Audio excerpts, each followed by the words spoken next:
வணக்கம். நான் கோயம்புத்தூர் திருமூலர் சித்தர்பீடம் சிவராஜ யோகி பேசுகிறேன். இப்போது திருமந்திரம் திருமந்திரத்தை பற்றி நிறைய பேர் பேசுகிறாங்க யூடியூப் சேனலில். ஆனால் அதில் உள்ள யோகங்களை ப்ராக்டிக்கலாக ஒரு சிலபஸ் தயாரித்து அதுக்கு கிளாஸு நான் நடத்திட்டு இருக்கேன் பல வருடங்களாக. அப்போ திருமந்திரத்தை படிக்கணும்னா வெறும் நூல் அறிவு, கிராமர், இலக்கண அறிவு மாத்திரம் இருந்தால் போதாது.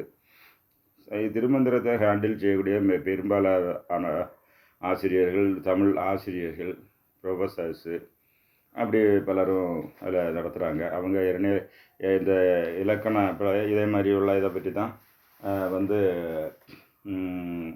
சொல்லுவாங்க. அப்போ இதை ப்ராக்டிக்கலாக நாலேஜ் வேணும். இது படித்தா அது இன்னும் நிறைய விஷயங்கள் திருமந்திரத்தில் அறியலாம். உதாரணமாக சரயோகா படிச்சுட்டு திருமந்திரத்தை நீங்கள் படித்தீங்கன்னா அதில் வாரசரம், அது உங்களுக்கு பல சரயோகா சீக்ரெட்ஸ் அதில் இருக்குது. காயகல்ப யோகா பற்றி இருக்குது.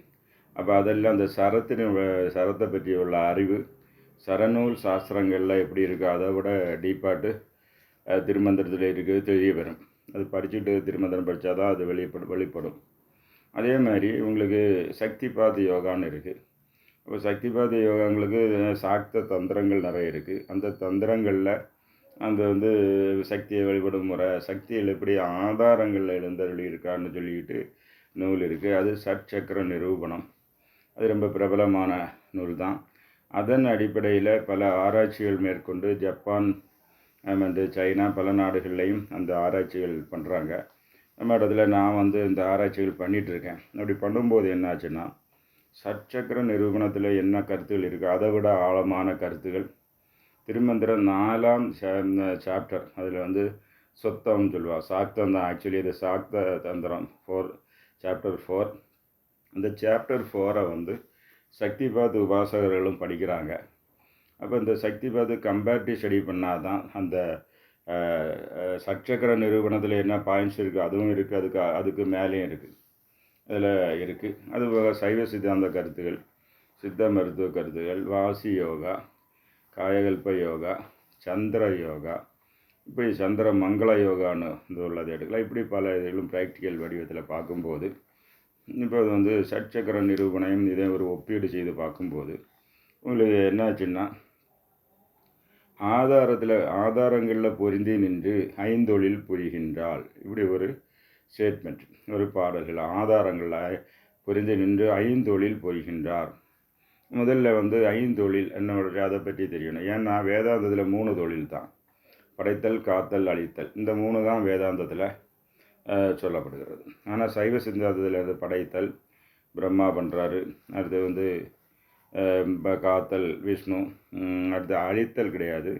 அதை டிசல்யூஷன், அது காலாக்கினியை வச்சு எல்லாத்தையும் எனர்ஜியாக மாற்றக்கூடிய ஒரு ருத்ரன் பண்ணுறாரு. அடுத்து மகேஸ்வரன் மறைத்தல் தொழில். நிறைய பேர் புதுசு வேதாந்தத்துல எல்லாம் மறைத்தல் தொழிலாக அது என்னன்னு கேட்பான். அது ஏன்னா அதுவும் சிவன் தான். மகேஸ்வரன் சிவனுடைய ஒரு ரூபமூர்த்தம், சிவனுடைய ரூபமூர்த்தம் மகேஸ்வரன். அப்போ அதுக்கு அவர் மறைத்தல் தொழிலை செய்கிறாரு. மறைத்தல் தொழில்னா உங்கள் டேட் ஆஃப் பர்த் தெரியும், டேட் ஆஃப் டெர்த் உங்களுக்கு யாருக்கு தெரியும். அப்போ அது அவர் தான் தெளிவுபடுத்துகிறாரு. அடுத்து போன ஜென்மங்களில் என்னதான் இருந்தது அது அவர் தான் சொல்கிறாரு. மைண்ட் ரீடிங் பவர், இதெல்லாம் மகேஸ்வரன்.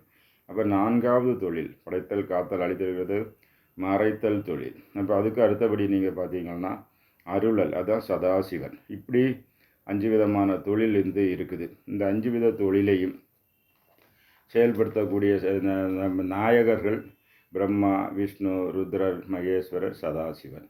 அப்போ இந்த நாயகர்கள் மட்டுமல்ல, 5 தொழில் செய்யணும்னா அது கூட சக்தியும் கூட இருந்தால் தான் 5 தொழில் செய்ய முடியும்.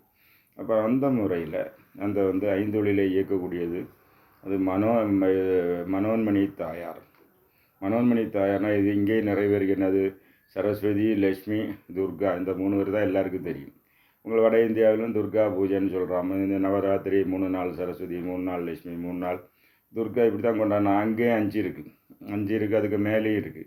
இப்போ 5ன்னுதுன்னா இப்போ என்ன ஆச்சுன்னா மகேஸ்வரி, மகேஸ்வரனுக்கு இணையானது மகேஸ்வரி. அடுத்து யார் உங்களுக்கு சதாசிவனுக்கு இணையானது மனோன்மணி. அப்போ மனோன்மணி தான் சீனியர். அப்போ மனோன்மணி ஐந்தொழிலை செய்கின்றார். எப்படி செய்கிறார்னா, கீழே வந்து மகேஸ்வரி வைத்து மறைத்தல் தொழிலும், பிரம்மாவுக்கு வந்து பிராமி, இல்லாட்டா வந்து இவங்கள வந்து கிரியேட்டிவ் எனர்ஜி பராசக்தி செய்கிறாங்க. வைஷ்ணவி, விஷ்ணுவுக்கு ஃபீமேல் எனர்ஜி வைஷ்ணவி வந்து இது காத்தல் தொழில். அது வந்து ருத்ரன் வந்து ருத்ராணி உள்ள ஒரு எனர்ஜியை வச்சு அழித்தல் தொழில். மகேஸ்வரனுக்கு இணையான மகேஸ்வரி என்ற தத்துவத்தை வச்சு அதை வந்து மறைத்தல் தொழிலை செய்கிறார். அடுத்தது அருளல் தொழிலை மனோன்மணியே செய்கிறார். ஸோ இந்த கீழ்நோக்கு, அதாவது ஒவ்வொரு ஆதாரங்களும் அது மேலே உள்ள ஆதாரத்துக்கு கண்ட்ரோலில் இருக்கும். அப்படி பார்க்கும்போது மனோன்மணி வந்து 5வது ஆதாரம், விசுத்திய கண்ட்ரோல். அப்போ அந்த விசுத்திய கண்ட்ரோலுக்கு தான் ஆகாசம் விசுத்திய கண்ட்ரோல். அப்போ ஆகாசத்துக்கு உள்ளதான் வாயு கண்ட்ரோலான மகேஸ்வரன், அக்னி கண்ட்ரோலான ருத்ரன், அடுத்தது வந்து இது ஜல கண்ட்ரோலான விஷ்ணு, அடுத்தது மூலாதாரத்தில் இந்த 5 எனர்ஜியும் வருது. அப்போ இந்த 5 பேரையும் வச்சு இயக்கக்கூடிய சக்தி யார்? வந்து அந்த 5வது ஆதாரம் விசுத்தியில் இருக்கக்கூடிய மனோன்மணி தாய் ஐந்தொழில் ஏற்றுகிறார். ஐந்தொழில் அதுதான் சைவ சித்தாந்தத்தில் 5 தொழில், வேதாந்தத்தில் 3 தொழில், இது 5 தொழில். அதே மாதிரி மனோன்மணி தான் 5 பூதங்களையும் தாங்குகிறார். ஏன் மனோன்மணி 5 தூரம்னா, மனோன்மணி விசுத்தியில் உள்ள பெண் தெய்வம், விசுத்தியில் இருக்குன்னா ஆகாசம். அப்போ ஆகாசத்துக்குள்ளே தானே மற்ற பூதங்கள் இருக்குது. ஆகாசம் சிவனுடைய உடம்பு, அதனுடைய எனர்ஜியாக இருக்கிறது பராசக்தி மனோன்மணி. அதுக்கு உள்ளதானே அதுலேருந்து வர வெளிப்படுவது தான் வாயு. வாயும் ஸ்பேஸுக்குள்ளே தான் இருக்குது. அப்போ அது தாங்குது ஆகாசம் தானே. அடுத்தது பார்த்தா அக்னி, அது ஸ்பேஸ் இருந்தால் தான் எரிய முடியும். அப்போ அதையும் தாங்கக்கூடிய தான். அடுத்தது ஜலம், ஸ்பேஸ் இருந்தால் தான் முடியும். மண் இருக்கணும்னா ஸ்பேஸ் வேணும். இப்போ பஞ்சபூதங்களை வந்து தாங்கி நிற்கிறான்னா அது ஒரு சயின்ஸு. பஞ்சபூதம் எப்படி தாங்கி நிற்கிறாங்கன்னா, நிலம் தனியாக இருக்க முடியாது. Space plus earth. ஸ்பேஸ் எவ்வளோ ஸ்பேஸ் இருக்குதோ அந்த இடத்துல நிறைஞ்சு நிற்க முடியும். ஸ்பேஸ் தான் இப்போ சப்போர்ட்டிங் எனர்ஜி. அது வந்து ஸ்பேஸ் இந்த ஆகாசம் தான் நிலத்தை தாங்கி இருக்குது. அதேமாதிரி ஸ்பேஸ் இல்லாமல் வாட்டர் எங்கே வைக்க முடியும்? வாட்டர் இப்போ 20 லிட்டர் வாட்டர் வைக்கணும்னா 20 லிட்டரு ஸ்பேஸ் உள்ள ஒரு பக்கெட் வேணும். 50 லிட்டர்னா 50 லிட்டர் ஸ்பேஸ் உள்ள ஒரு இது வேணும். அப்போ ஸ்பேஸ் ப்ளஸ் வாட்டர் தான். அப்போ அந்த வாட்டர் தாங்கி நிற்கிறது யார்? ஸ்பேஸ் தானே. அந்த ஸ்பேஸோட நாயகி யார்? மனோன்மணி. அடுத்து அக்னி எரியும்னா ஸ்பேஸ் வேணும். அப்போ ஸ்பேஸ் வேணும்னா ஸ்பேஸ் ப்ளஸ் ஆக்சிஜன் இருந்தால் தானே எரியும். அப்போ அங்கேயே தாங்கக்கூடிய சக்தி யார்? ஸ்பேஸு தான். அப்போ அதே மாதிரி வாயு இருக்கிறதுக்கும் ஸ்பேஸ் வேணும். ஸ்பேஸ் ப்ளஸ் வாயு தான். ஸ்பேஸ் ப்ளஸ் வாயு தான் வந்து ஸ்பேஸ் இல்லாமல் வாயு இருக்க முடியாது. ஸ்பேஸ் ப்ளஸ் வாயு ரெண்டையும் சேர்த்தான் வெஸ்டர்ன் ஃபிலாசபிஸ் ஈதர்ம்பான். நமக்கு அப்படி ஈதர்னு ஒன்றும் கிடையாது. ஸ்பேஸ் வேறு, வாயு இல்லை. அடுத்தது ஸ்பேஸ் தானே தனித்து நிற்கும். அப்போ தனித்து நிற்கக்கூடியது ஸ்பேஸ் மட்டும்தான். மற்ற 4 பூதங்களும் ஸ்பேஸ் இருந்தால் தான் வரும். அப்போ தாங்கி நிற்கிறது ஸ்பேஸ்.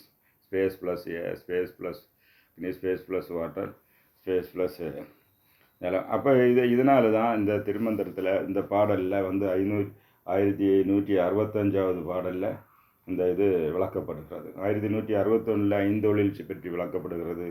1165 இந்த ஃபிலாசபி தத்துவம் சட்சக்கர நிரூபணத்திலே இருக்குது. அது இங்கே இருக்குது. ஐந்தொழிலை பற்றி உள்ள டீட்டெயில்ஸ் எக்ஸ்ட்ராவாக இங்கே இருக்குது. மற்ற இதுங்களில் 5 தொழில்னு உள்ளது சைவ சித்தாந்தத்தில் உள்ள திருமந்திரத்தில் அது வெளிப்படையாக நீட்டாக இருக்குது. குருவிகளை நன்றி. இதை பற்றியுள்ள பயிற்சிகள் கொடுக்குறேன். தேவையுள்ளவர்கள் தொடர்பு கொள்ளலாம். 5 பூதங்களை வழி பாதவித்த கண்ட்ரோல், சக்கர ஆக்டிவேஷன் எல்லாம் தேவையுள்ள தொடர்பு கொள்ளலாம். நன்றி, வணக்கம்.